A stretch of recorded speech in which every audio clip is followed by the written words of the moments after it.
Hi, my name is Lee Lin. I am one of the co-founders of RentHop, which is an online real estate rental marketplace dealing with sublets and rentals and lease breaks, largely based in New York City, but nationwide in the United States.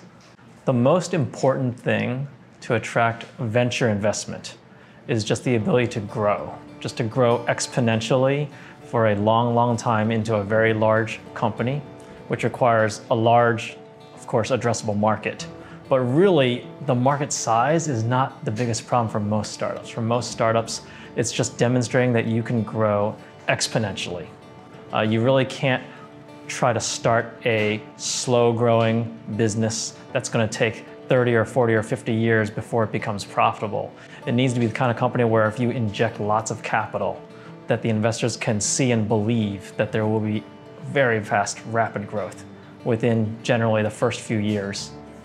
There are so many challenges that a startup faces.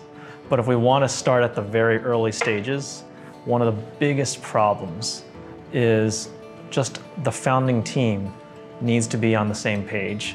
They need to know that they can make a product that people are going to want, that they're going to stay together when things get tough. And there are challenges all the time in the early stages of a startup. So really choosing your teammates carefully is probably the most important choice you can make. Probably even more important than the idea, although that's funny because your team and your idea kind of go together in many ways, but I would actually go say that the founding team chemistry is the most critical thing.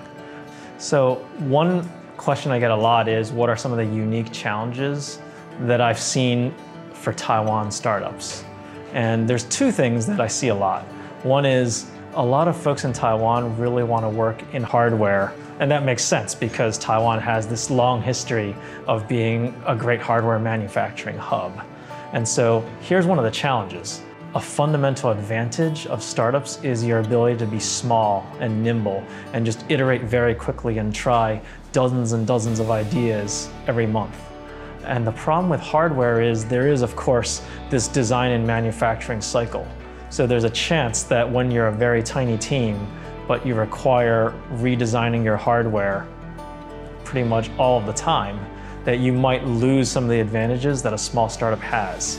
Because a big company will always have resources like money and a lot more employees, but a big company's main weakness is the ability to make quick decisions very rapidly.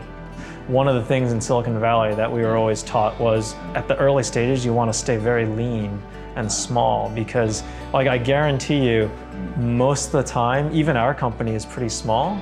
And a lot of times, sometimes I feel like maybe when you have so many people, it's hard to stay focused.